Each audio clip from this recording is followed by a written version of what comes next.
Cek, tes. Ini kita di pun. Bismillahirrahmanirrahim. Assalamualaikum warahmatullahi wabarakatuh. Innal hamdalillah nahmaduhu wa nasta'inuhu wa nastaghfiruh wa na'udzu billahi min syururi anfusina wa min sayyiati a'malina. Man yahdihillahu fala mudilla lahu wa man yudlil fala hadiyalah. Asyhadu an la ilaha illallah wahdahu la syarikalah wa asyhadu anna Muhammadan abduhu wa rasuluh. Allahumma shalli wa sallim ala nabiyyina Muhammadin wa ala alihi wa sahbihi wa man tabi'ahum bi ihsanin ila yaumiddin, amma ba'd. Ingin menghormati ibu-ibu, para ummahat wal akhwat yang semoga senantiasa dirahmati Allah Subhanahu wa taala. Alhamdulillah, tidak lupa marilah kita senantiasa meningkatkan rasa syukur kita kepada Allah Subhanahu wa taala. Di kesempatan yang berbahagia ini kita masih diberikan kesehatan, taufik dan karunia-Nya sehingga kita bisa menghadiri kajian parenting di kesempatan pagi menjelang siang yang berbahagia ini.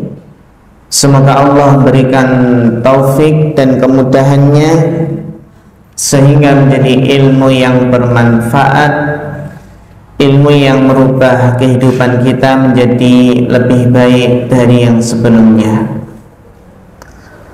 Tema kajian kita di kesempatan kali ini adalah berjudul Anak bukanlah miniatur orang tua. Apa? Anak bukanlah miniatur orang tua. Miniatur niku napa, Bu?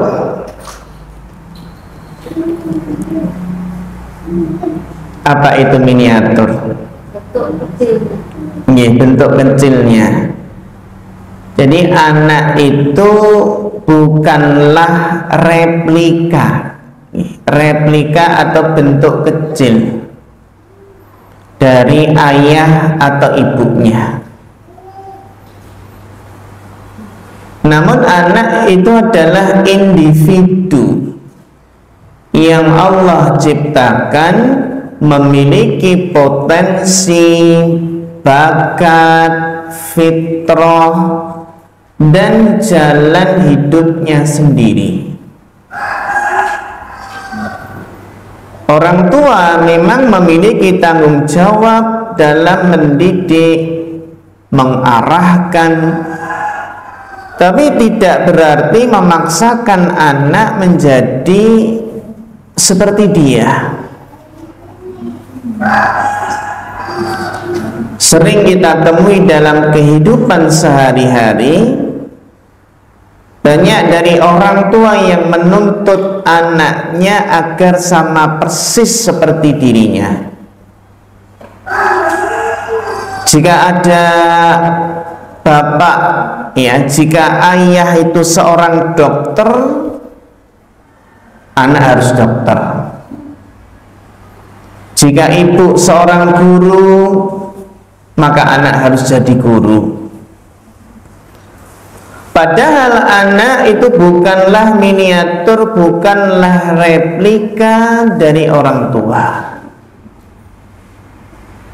Anak bukanlah miniatur yang dipahat sesuai bentuk, tapi anak adalah amanah Allah yang punya kepribadian, punya minat, punya potensi masing-masing.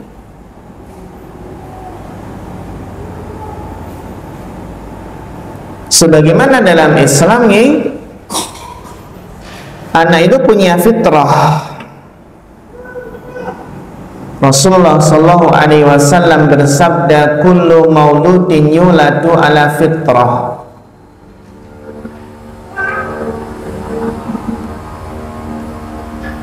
Setiap anak itu dilahirkan dalam keadaan fitrah.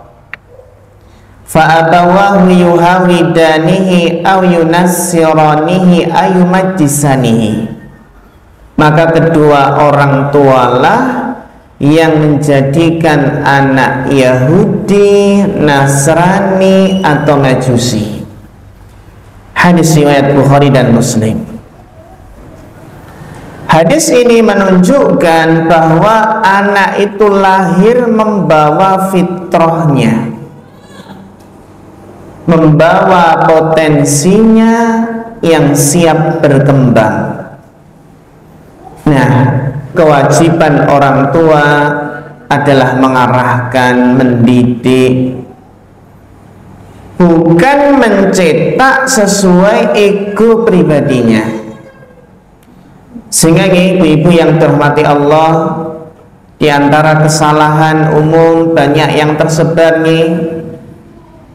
banyak orang tua itu yang menjadikan anaknya itu ya seperti duplikat. Banyak orang tua yang memaksakan cita-cita pribadi yang gagal terwujud.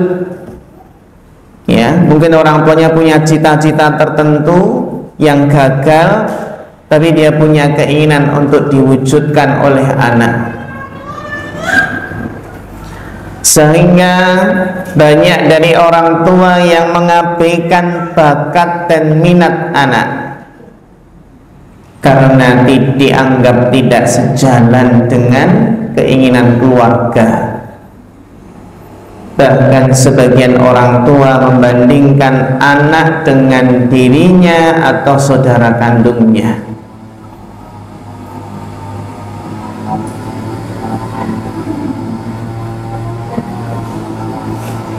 Jadi ibu-ibu, para ummahat yang dirahmati Allah, kalau kita renungkan prinsip di dalam mendidik itu adalah menumbuhkan, bukan memaksa. Menumbuhkan potensi, bukan memaksa. Rasulullah SAW tidaklah memaksa para sahabat untuk menjadi sama. Padahal Rasulullah SAW itu ketika mendidik para sahabat itu adalah murid beliau, semuanya murid beliau. Ada yang ahli ibadah, ada yang ahli jihad, ahli ilmu, ahli qiraah. Semua diarahkan sesuai kapasitasnya masing-masing.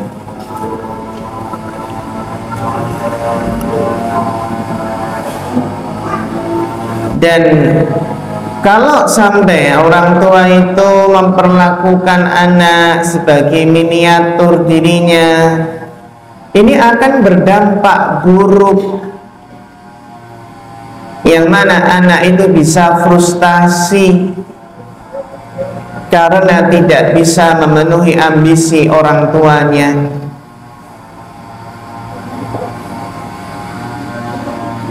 Atau mungkin anak juga bisa kehilangan kepercayaan diri. Kenapa anak bisa hilang percaya dirinya? Karena potensi aslinya diabaikan.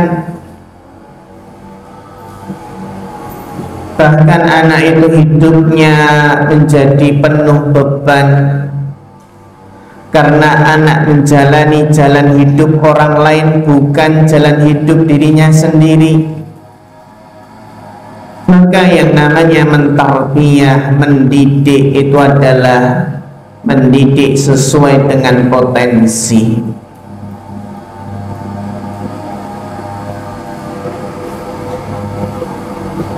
Sehingga yang terpenting adalah nanti jadinya apa, profesinya apa, yang penting soleh. Kita sangat perlu untuk meneladani doanya Nabi Zakaria. Nabi Zakaria alaihissalam yang memohon kepada Allah anak yang soleh, bukan anak yang sama dengannya. Rabbi habli min ladunka dzurriyyatan thayyibah. Wahai Rabbku, wahai Tuhanku, anugerahkan kepadaku dari sisimu keturunan yang baik, keturunan yang soleh. Innaka sami'ud du'a, sesungguhnya engkau maha mendengar doa. Jadi memang tujuan utama dari pendidikan anak itu adalah kesolehan. Sing penting soleh nak. Linduk kowe dadi apa wae, sing penting soleh. Bapak ibu dukung. Sing penting soleh, sing penting bermanfaat bagi agama, masyarakat, nusa dan bangsa. Ini penting kesolehan anak, bukan kesamaan profesi, kesamaan karakter. Gak harus sama dengan pilihan hidup orang tua. Jadi ibu-ibu yang dirahmati Allah, anak itu amanah, bukan miniatur, bukan replika. Sehingga nggak boleh memaksa, tapi tetap mengarahkan, membimbing.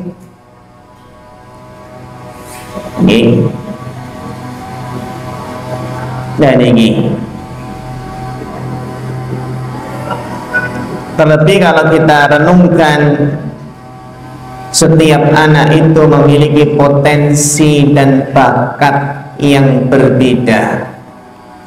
Allah Ta'ala berfirman dalam surat Az-Zukhruf ayat 32. Az-Zukhruf ayat 32.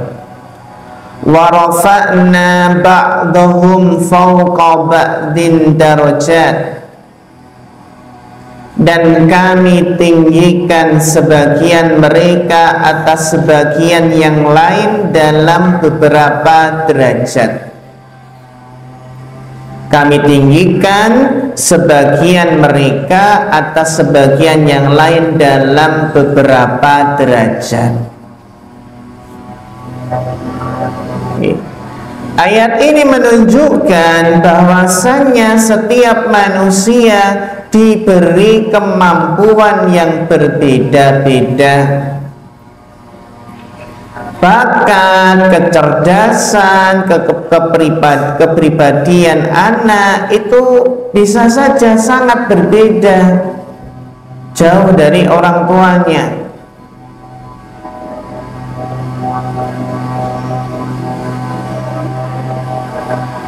Jadi orang tua itu adalah teladan, bukan pemaksaan.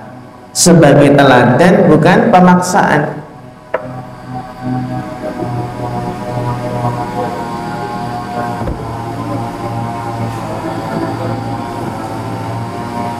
Karena ini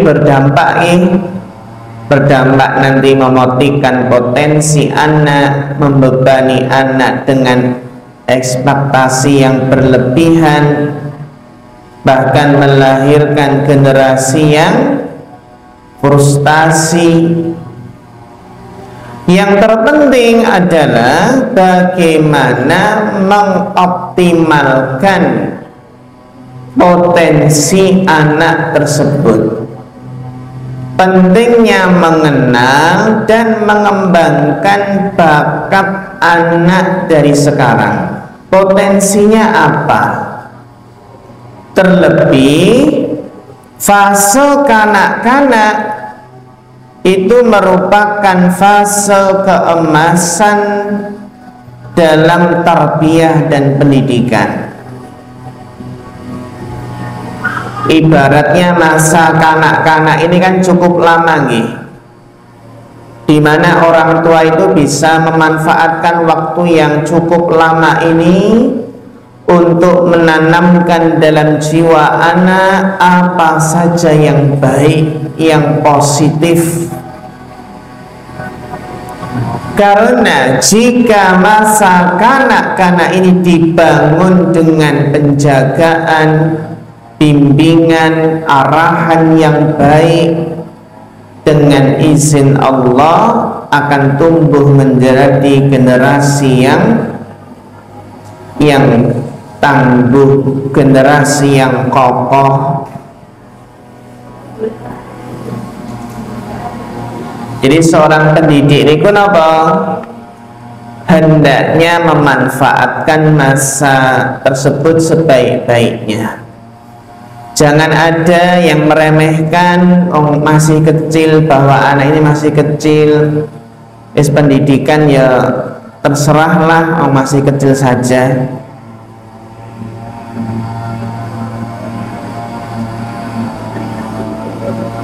Ibu-ibu, para ummahat yang dirahmati Allah, kita yakin bahwasannya semua anak itu hebat. Benar ya? Hebat karena apa? Karena anak kita itu memiliki sifat pembelajar yang tangguh.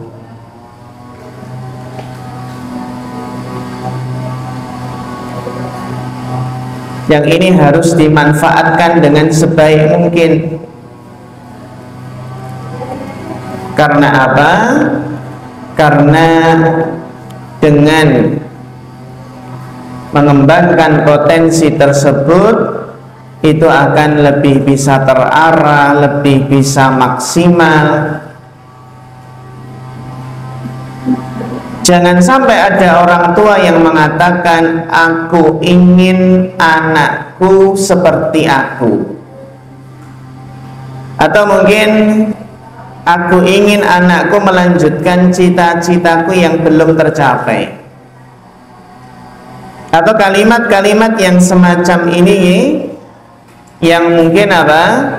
Lahir dari rasa cinta, harapan dari orang tua, namun tanpa disadari itu bisa menyeret orang tua pada pola pikir yang keliru, yaitu menganggap anak sebagai miniatur diri mereka.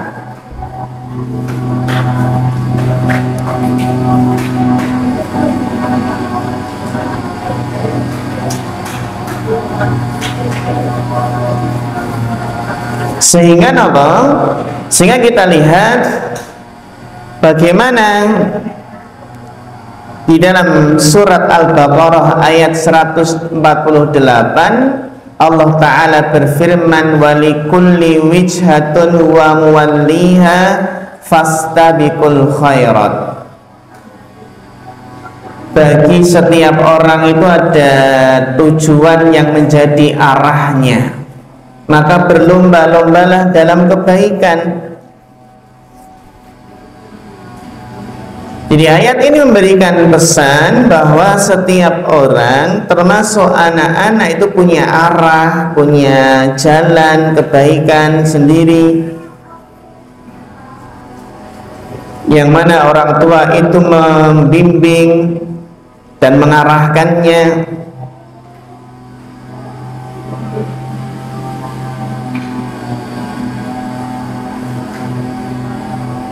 Sehingga yang terpenting, ibu yang dirahmati Allah Subhanahu wa Ta'ala, yang terpenting adalah bagaimana kita mengembangkan karakter yang dimiliki anak kita. Di dalam menumbuhkan karakter, maka ada 4 hal yang harus diperhatikan. Itu yang pertama adalah al-hadaf, ketika kita mengarahkan anak, membimbing anak itu harus punya tujuan. Ini kira-kira anak-anak itu kita arahkan kemana? Segala sesuatu harus punya tujuan. Kalau tidak punya tujuan, maka tidak jelas arahnya kemana. Sehingga ketika mengarahkan mendidik anak, apa tujuannya?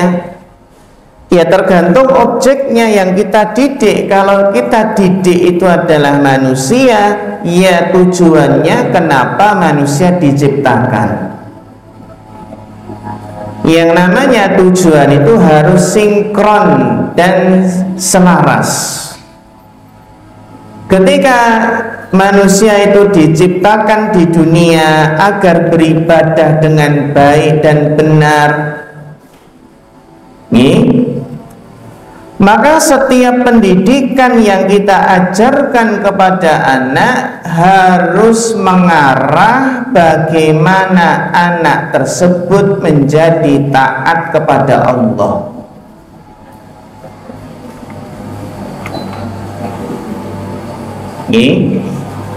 Kalau kita carikan sekolah untuk anak, maka kita cari sekolah yang mendekatkan anak kepada Allah.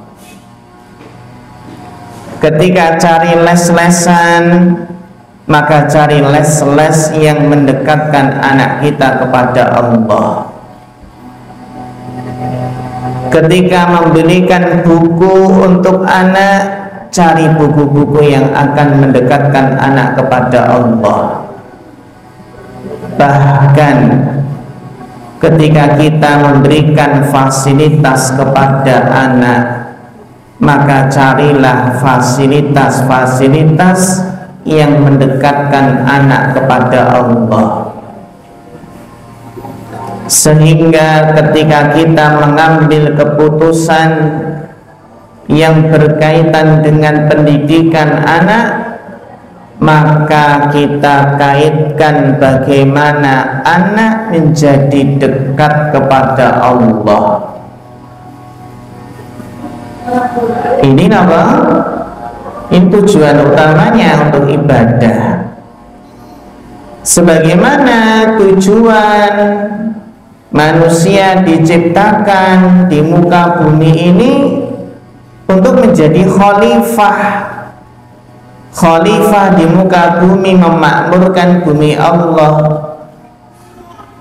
Bagaimana anak itu memakmurkan bumi dan tidak merusaknya.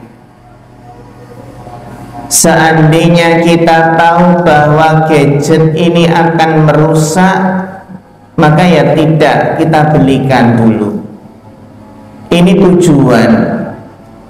Jadi Islam mengajarkan bahwa yang namanya mendidik anak itu harus punya tujuan. Tujuannya pun jelas. Tujuannya adalah kesolehan anak. Entah apa nanti jadinya apa, profesinya apa, yang penting jadi anak yang soleh, jadi hamba Allah yang soleh, yang berbakti kepada kedua orang tua. Jadi tujuannya sudah jelas, sudah mengarah jadi khalifah di muka bumi, memakmurkan bumi Allah dan tidak merusaknya. Maka hindari hal-hal yang bisa merusak anak. Apa saja yang itu bisa merusak, maka orang tua harus benar-benar melakukan penjagaan dan perlindungannya. Nah, apakah tujuan saja itu sudah cukup? Betul. Yang namanya mendidik niku tujuan saja tidak cukup. Agar tidak menjadi sekedar miniatur, yang namanya mendidik itu harus punya metode, punya cara. Bagaimana cara mendidik yang benar? Karena anak itu adalah buah hati kita, maka kita pilih cara yang terbaik. Dan cara yang terbaik adalah cara yang sudah terbukti, cara yang tidak mungkin keliru. Metode tersebut adalah metode pendidikan Nabi Sallallahu Alaihi Wasallam. Kita terus menggali gimana metode tarbiyah Nabi dalam hadis-hadis, karena beliau adalah guru terbaik. Sudah terbukti hasil tarbiyah Nabi SAW kepada para sahabat. Ada yang ahli ibadah, ada yang saudagar kaya, panglima, ahli strategi. Apa yang tidak ada pada diri sahabat Nabi SAW? Semuanya ada. Berarti menunjukkan bahwa metode Nabi sudah terbukti kemanjurannya. Tentunya lebih baik daripada metode orang Barat. Yang penting terus belajar metode tarbiyah, metode pendidikan Nabi SAW. Mungkin ada yang tanya, sampai kapan kita Ustadz belajar fikih pendidikan anak? Ya, jawabannya adalah sampai kita menghadap Allah Ta'ala. Wong kita yang sudah belajar saja terkadang masih ada kesalahan dalam mendidik anak. Ini ya, kita yang sudah belajar saja terkadang masih ada kesalahan dalam mendidik anak, apalagi kalau kita tidak belajar. Kalau tidak belajar, ya biasanya salahnya semakin banyak. Kita belajar ini dalam rangka untuk melakukan perbaikan, meluruskan yang kurang tepat, yang kurang pas. Jadi jangan kita lupakan metode yang terbaik tersebut. Itu metode tarbiyah nabawiyah Sallallahu Alaihi Wasallam.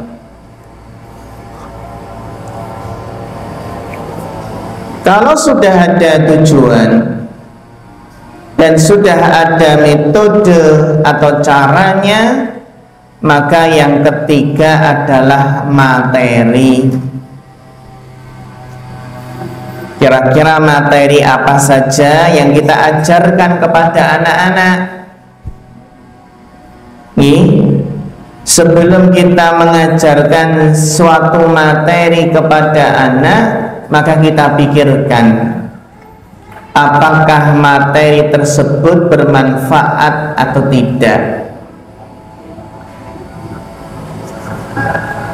Apa saja materi yang perlu kita tekankan? Tentu saja yang pertama, materi yang inti adalah karakter iman. Karakter iman, ya ini yang harus kita kembangkan terus. Kemudian karakter belajar. Tugas orang tua itu terus motivasi, memompa semangat belajar anak. Karakter belajar. Kemudian yang ketiga adalah karakter bakat. Kenali bakat anak sejak dini sehingga bisa dikembangkan bakat tersebut. Sehingga karakter yang keempat adalah karakter pengembangan. Karakter perkembangan. Dan keempat ini penting, karena karakter iman membawa perubahan pada karakter akhlak. Karakter iman yakin akan bisa membawa perubahan pada karakter anak. Adapun karakter belajar, anak itu kalau karakter belajarnya kuat, itu akan bertambah ilmunya. bertambah ilmunya. Sedangkan karakter bakat ini penting nih, karakter bakat. Kenapa? Karena anak itu butuh bekal untuk hidup. Butuh bekal untuk hidup. Nanti jadi profesinya apa? Menggali bakat anak. Kemudian karakter perkembangan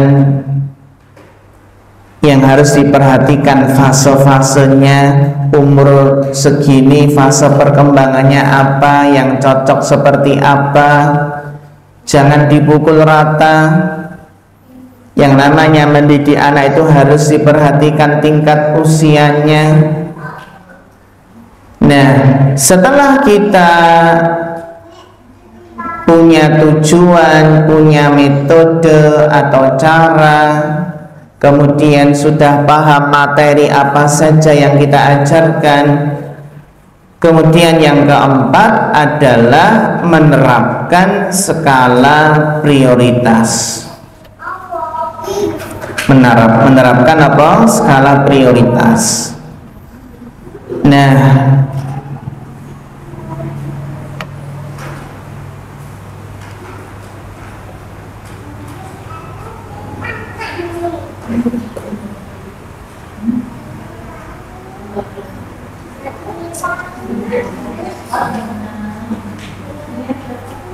di sini kita lihat bagaimana prioritas di dalam mendidik anak adalah akidah, ibadah, kemudian akhlak, Al-Quran. Itu yang menjadi prioritas.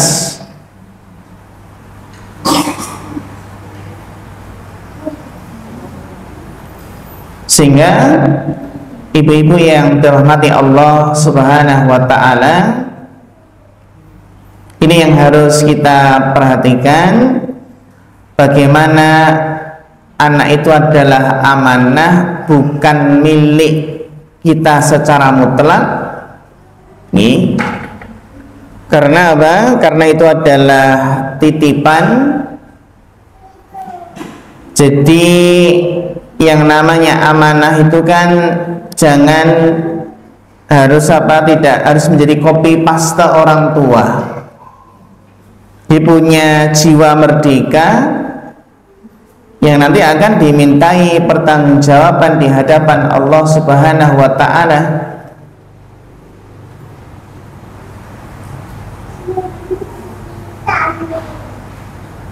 Sehingga kita lihat bagaimana pentingnya untuk memiliki planning yang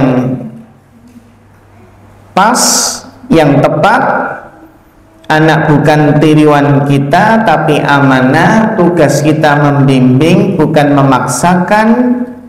Sehingga yang terpenting adalah doa dan keteladanan yang lebih berharga daripada ambisi orang tua.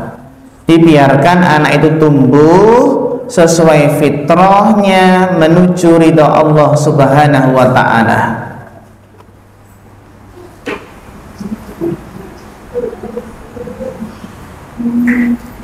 Maka ibu-ibu, para ummahat yang dirahmati Allah Subhanahu wa ta'ala, terlebih ya, yang lebih penting daripada ijazah, daripada prestasi atau jabatan adalah membentuk anak agar beriman, berakhlak mulia dan bermanfaat bagi umat. Karena kita semua yakin bahwasannya idza mata ibnu Adam in qata'a amaluhu illa min salas. Jika manusia itu meninggal dunia, maka seluruh amalnya akan terputus kecuali 3.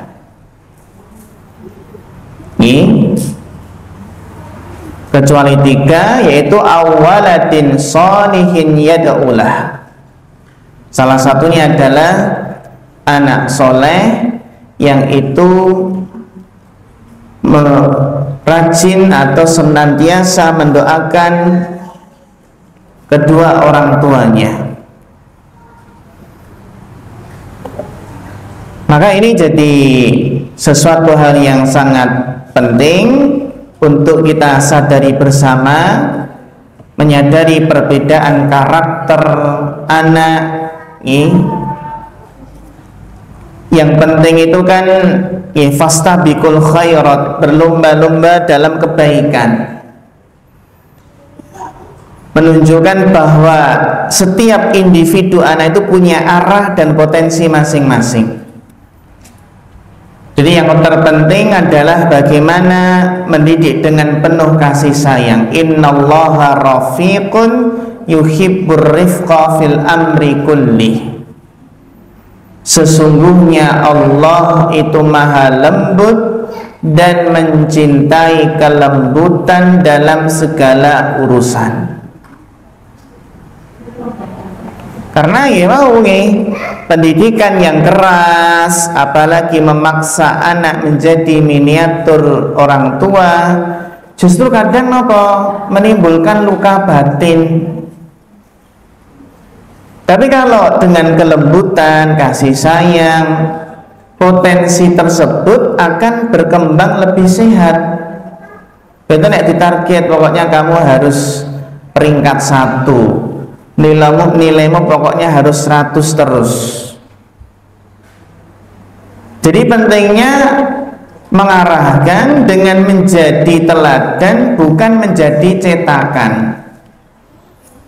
Karena apa? Karena anak itu lebih banyak meniru daripada mendengar nasihat.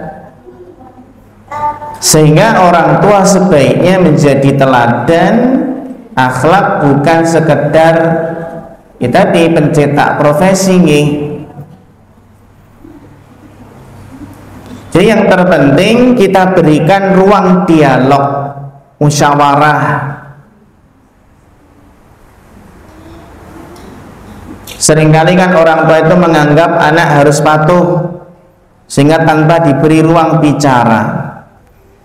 Padahal kalau kita lihat pentingnya dialog ini seperti kisah Nabi Ibrahim dengan putranya.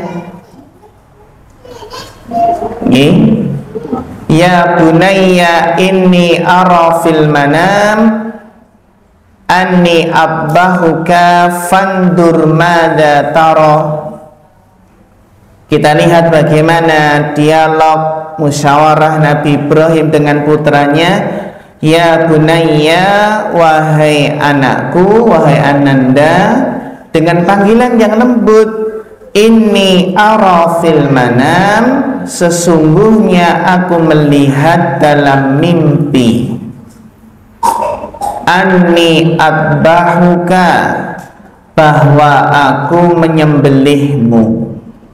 Fandur madza tara, maka pikirkanlah apa pendapatmu.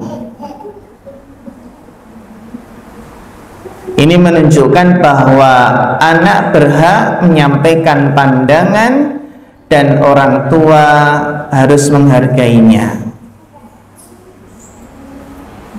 Karena jadi fokus pada ibadah, akhlak, tugas sebagai khalifah. Karena yang namanya ijazah, profesi, karir, apa mana? Ijazah, profesi, karir itu urusan duniawi. Yang lebih penting dari itu semua adalah iman, ibadah, akhlak, dan tanggung jawab anak sebagai hamba Allah dan khalifah di muka bumi. Karena apa? Rasulullah pernah bersabda, innama bu'istu liutammima makarimal akhlak. Sesungguhnya aku diutus untuk menyempurnakan akhlak yang mulia.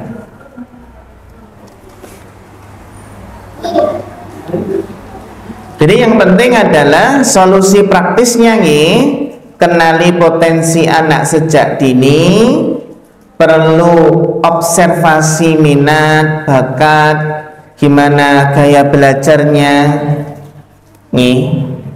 bangun komunikasi yang terbuka, kita dengarkan anak, ajak musyawarah, jangan hanya memerintah, dan juga kita didik dengan keteladanan yang nyata.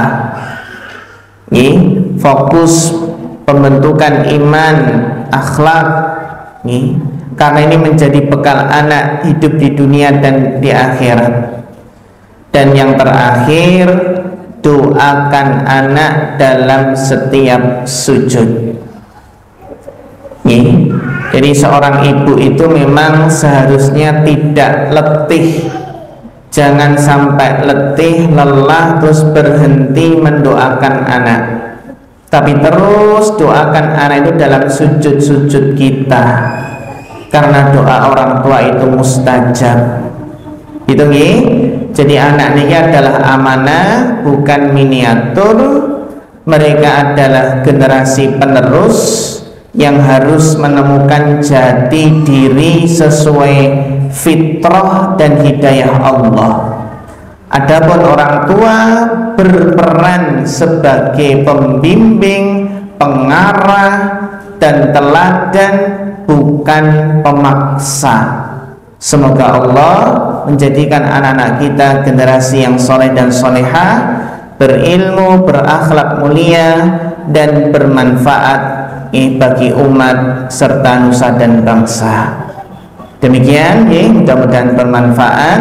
Sebelum kita akhiri, wonten pertanyaan mboten?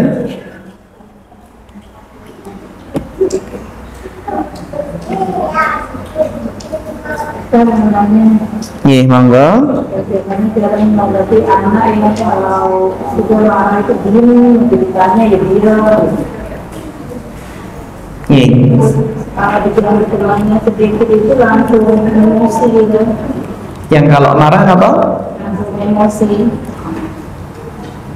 Kalau diganti teman itu langsung emosi gitu, mulai gitu langsung emosi. Gitu aja Ibu. Menanggapi anak yang kalau marah diem, kalau diganggu teman langsung apa? Emosi. Ini pertanyaan yang sangat penting Ibu, berkaitan dengan bagaimana mengatasi atau menanggapi anak yang kalau marah diam, kalau diganggu teman langsung emosi. Ya, bagus sekali pertanyaannya nih, karena banyak orang tua yang bingung menghadapi anak dengan tipe seperti ini. Anak yang kalau marah memilih diam, dan kalau marah itu diam, tapi kalau diganggu teman langsung emosi. Biasanya Bu, anak seperti ini punya karakter sensitif, emosinya lumayan kuat. Hanya saja cara mengekspresikannya belum terlatih. Nah, ada beberapa tips ataupun langkah yang bisa dilakukan kita sebagai orang tua. Yang pertama Bu, yang penting adalah pahami emosi anak. Pahami emosi anak. Anak yang diam saat marah itu sering menahan perasaan. Ini bukan berarti dia tidak merasa. Ini bukan berarti dia tidak merasa, justru bisa jadi apa? Emosi yang sangat dalam. Sehingga apa? Orang tua sebaiknya tidak langsung memaksa bicara. Jangan langsung memaksa bicara, tapi berikan ruang. Berikan ruang dengan kalimat yang lembut nih. Contohnya apa? Ibu tahu, Umi tahu kalau kamu lagi marah. Nanti kalau sudah nggak marah, cerita ya ke Umi. Jadi seperti itu. Mengajarkan bagaimana anak itu untuk mengelola emosi. Ini bagian dari pendidikan apa? Bagian dari pendidikan akhlak. Pendidikan akhlak itu adalah mengajarkan anak untuk mengelola emosi. Itu yang pertama, pahami emosi anak. Kemudian yang kedua, ya kita latih. Kita latih untuk mengungkapkan kata-kata. Kita ajarkan anak itu bagaimana cara sederhana untuk menyampaikan perasaannya. Kita ajarkan apa? Anak cara sederhana menyampaikan perasaannya. Contohnya apa? Aku nggak suka kalau diganggu. Aku lagi pengen menyendiri dulu. Nah, setelah kita latih mengungkapkan kata-kata yang sederhana, yang itu apa? Ya, menyampaikan perasaan, perasaan dengan cara yang sederhana, nanti akan mulai apa? Mulai nggak pendiam lagi kalau marah, Kemudian yang ketiga nih, di antara tipsnya juga apa, Bu? Kita ajari untuk mengontrol saat emosi. Jadi anak yang cepat meledak kalau diganggu itu perlu diajari apa? Diajari jeda sebelum merespon. Perlu kita ajarkan bagaimana pentingnya jeda, ada jeda sebelum merespon. Kita ingatkan kalau ada WA, mungkin ada WA yang masuk, terus kok perasaannya nggak enak, marah itu Napa, Bu? Kalau ada pesan yang masuk yang nggak berkenan dalam hati kita, jangan langsung dibalas. Terutama ketika kondisi hati kita sedang marah, sedang emosi, sedang anyel, biasanya nggak bijak nanti untuk balasnya, itu nggak bijak. Tapi apa? Tapi kita punya jeda, udah biarkan kita menata hati dulu. Menata hati, mengontrol emosinya. Latihan ini pun pripun, Bu? Tarik napas dalam-dalam itu tarik napas. Berhitung 1, 2, 3, 4, 5. Atau suruh apa? Suruh jalan dulu, melangkah jauh dulu. Dan kita nasihati bagaimana tidak semua gangguan teman itu ya tidak harus direspon dengan amarah. Kemudian yang terpenting juga, Bu, bangun kepercayaan diri anak. Karena seringkali anak itu cepat emosi. Kenapa cepat emosi? Ya karena merasa tidak percaya diri atau merasa mudah merasa terancam.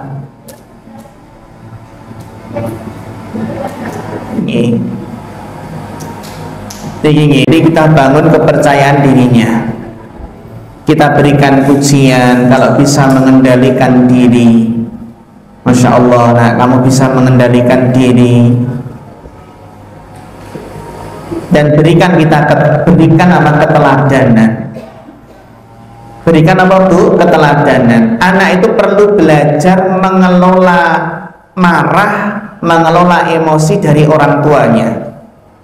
Kalau orang tua mudah marah, nanti khawatirnya anak akan meniru. Jadi kita tunjukkan bagaimana ibu itu merespon masalah dengan tenang. Ini penting. Tunjukkan bagaimana orang tua itu kalau merespon masalah dengan tenang. Setelah itu baru yang terakhir, perlunya doa dan pendekatan spiritual. Ajari apa? Doa, pendekatan spiritualnya apa? Ajari anak doa saat marah. Doa ini pun pripun? A'udzubillahi minasyaitonirrajim. Karena kalau yang marah kemudian berlindung kepada Allah dari godaan setan, nanti marahnya akan hilang. Kita ajarkan doa ketika marah. Ajari anak sholat, zikir, dan mendekatkan diri kepada Allah agar lebih tenang. Kesimpulannya pun ibu jangan memaksa anak yang marah kemudian diam, jangan memaksa untuk langsung bicara. Kita kasih waktu. Kemudian latih anak mengekspresikan emosi dengan kata-kata, bukan diam atau bukan ledakan Kemudian diajari ibu teknik untuk mengontrol diri, dan kita berikan keteladanan yang nyata. Dan jangan lupa dampingi anak dengan doa dan pembiasaan akhlak yang islami, yaitu akhlak menahan marah. Ya insya Allah kalau dibiasakan sejak dini, insya Allah lama kelamaan anak akan lebih terampil dalam mengelola marahnya, tidak dendam atau tidak mudah meledak-ledak. Gitu Wallahu ta'ala alam bisawab. Wonten malih ibu-ibu? Nggih, monggo. Ngapunten. Suaranipun ngapunten.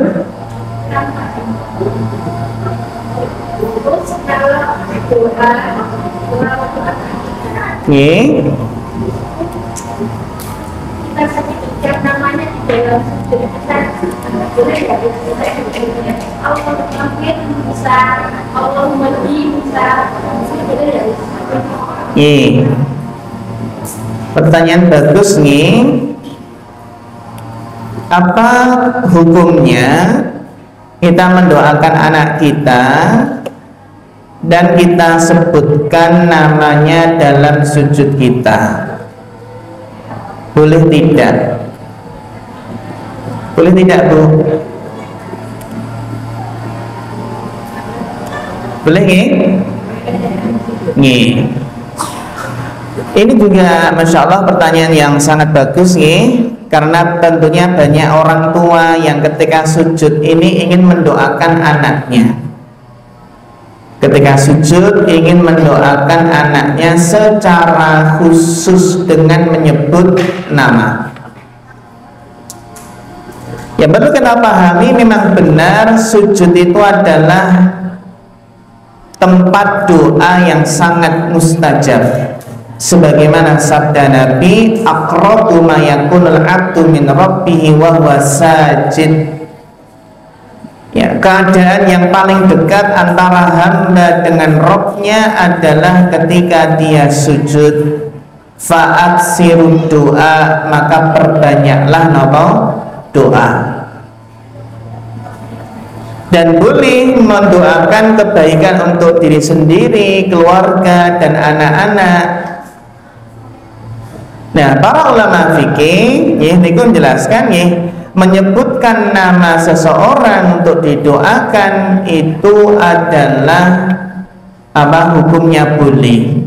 Jadi tidak terbatas dengan lafadz dalam Al-Quran atau lafadz dalam hadis. Al-Imam Ibnu Qayyim Al-Jauziyah pernah menegaskan dalam kitab Jawabul Kafi atau Ad-Da'wah Dawa bahwa boleh bagi seorang hamba berdoa dengan lafadz yang ia butuhkan, meskipun tidak ada nas atau teks khususnya dalam hadis, dalam Quran ataupun hadis Nabi. Jadi tidak mengapa Allahumma gfir li libni Ahmad, Allahumma hdi libni Zaid atau yang lainnya. Jadi nggak masalah, boleh hukumnya mendoakan anak dengan menyebut namanya ketika sujud. Dan baik sholat wajib atau sholat sunnah. Bahkan dianjurkan untuk memperbanyak doa tersebut ketika sujud. Yang penting apa? Tetap menjaga adab ketika doa nggih, dengan bahasa yang baik, penuh kerendahan hati nggih. Sehingga apa? Seperti Allahumma hdi Ahmad, Allah wahfadhu wa barik fihi. Ya Allah, berikanlah hidayah kepada anakku yang bernama Ahmad, jagalah dia, berkahilah dia. Atau doa-doa yang lainnya. Ngaten nggih, hukumnya boleh. Wallahu taala a'lam. Wonten malih Ibu-ibu?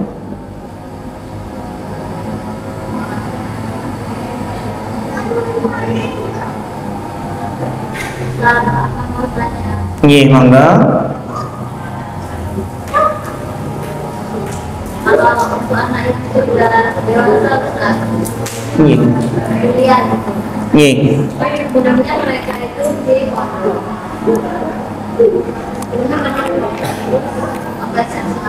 Nggih.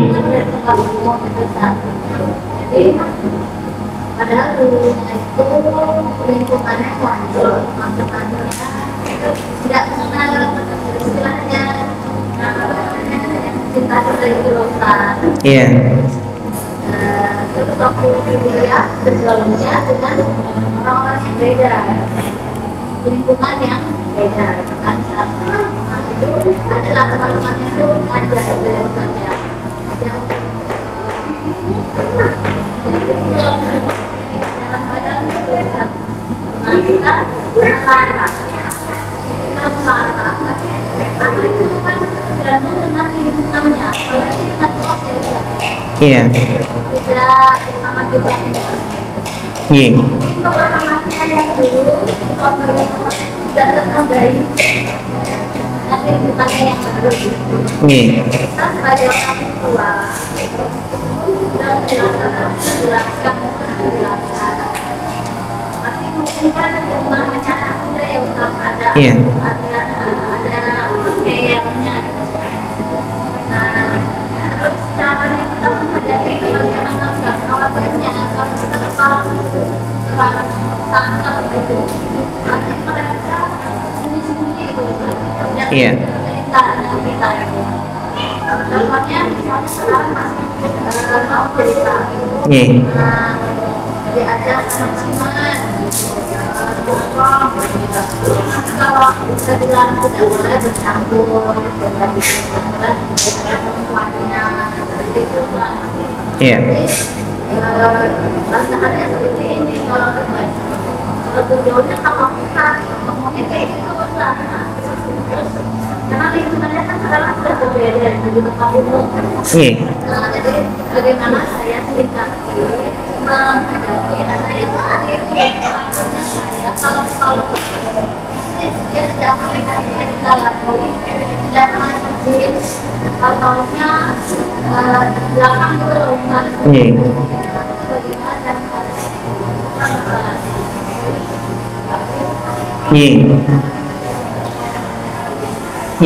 Ini pertanyaan yang sangat penting nih, terutama bagi sebagian apa yang dirasakan oleh sebagian orang tua. Itu sebuah fenomena yang anak sebelumnya itu adalah mondok, kemudian sekolahnya sekolah umum. Jadi ibaratnya ini peralihan ya Ibu nih. Karena dunia pondok itu dunia yang penuh dengan kedisiplinan, ilmu agama, ada kontrolnya. Sedangkan mungkin dunia sekolah umum itu penuh dengan keterbukaan, ya kebebasan. Nih. Maka di sini apa? Maka yang kalau kita dengar tadi dari pertanyaan Ibu, bahwasannya anak yang mulai dewasa kemudian perubahan tadi nih, maka memang benar anak itu mulai tahu yang namanya tadi cinta ataupun lawan jenis, atau mungkin ada perasaan ngeyel atau bahkan tidak terus terang. Maka yang terpenting Ibu, kita memahami akar masalahnya.